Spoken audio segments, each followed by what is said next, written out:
The Diva Duchess is back in the headlines, but not for the reasons she might have hoped. As the 2027 Invictus Games in Birmingham loom on the horizon, the narrative surrounding Meghan Markle has shifted from royal duty to a list of demands so extravagant they have reportedly left even the most seasoned palace insiders speechless. From bulletproof glass to lockdown hotel floors, the sheer scale of the Duchess of Sussex's requirements for her first major trip back to Britain in years has turned a humanitarian event into a high-stakes standoff. Even late-night comedy legend Jon Stewart couldn't resist the bait, reportedly delivering a scathing monologue on The Daily Show that tore through the irony of a couple who abandoned the crown while still demanding the security of a reigning monarch. +1. A fortress in the Midlands, the jaw-dropping demands. According to bombshell revelations from royal insider Rob Shooter of Shooter Scoop, Meghan's return to the UK is contingent upon a series of non-negotiable, high-security conditions.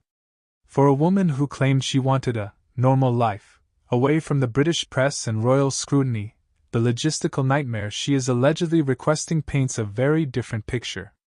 +1. The reported list of requirements includes total hotel isolation, a demand to have 4 entire floors of a luxury hotel, specifically the Hyatt, completely shut down and cordoned off for her exclusive use. The Fortress Protocol, requirements for bulletproof glass at the Invictus venues and a constant ring of armed security that rivals the protection of a G7 world leader. The Royal Title Mandate. Despite stepping back as a working royal years ago, insiders claim she insists that anyone interacting with her must address her as Her Royal Highness the Duchess of Sussex. No exceptions. Private infrastructure, a fleet of luxury vehicles, 24/7 private drivers, and a police escort from the moment she touches down at the airport. Jon Stewart and The Daily Show mockery. The irony was not lost on Jon Stewart. In a recent segment on The Daily Show, Stewart reportedly dismantled the Sussexes' victim narrative with surgical precision. The critique centered on the absurdity of demanding taxpayer-funded, high-level security from an institution the couple has spent the last 4 years publicly criticizing. Stewart's mockery highlights the fundamental disconnect. How can you claim a system is toxic and then demand that same system provide you with a bulletproof bubble for your return? The comedic roast reflected a growing sentiment that Meghan's demands aren't about safety, they're about status. By insisting on lockdown floors and no eye contact rules for staff, she isn't just seeking protection, she is seeking a level of royal pageantry that she explicitly walked away from in 2020. The critique against Meghan Markle is not just about the cost, estimated to be in the millions, but about the shamelessness of the timing. The Invictus Games are supposed to be about the resilience of wounded veterans. Yet, the conversation has been hijacked by a laundry list of diva requests. +1.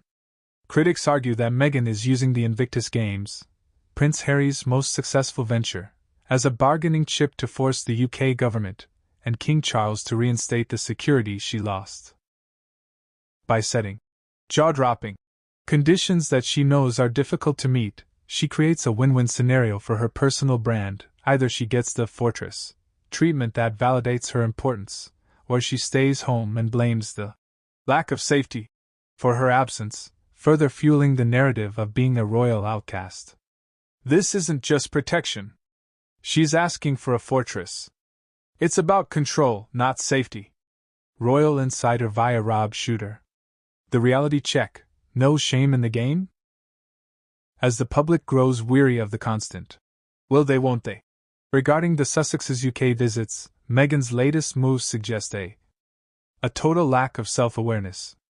To demand private planes and PR staff suites, 4 rooms just for her communications team, allegedly, while the king is attempting to slim down the monarchy for a modern era, is a bold, some say delusional, play. The British public, currently facing their own economic pressures, are unlikely to welcome the news that their tax dollars might be used to secure a lockdown hotel for a duchess who resides in a $14 million mansion in California. Meghan's insistence on the HRH title in particular serves as a lightning rod for criticism.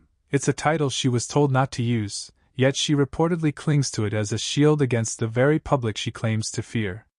The 2027 Birmingham Games were supposed to be a homecoming.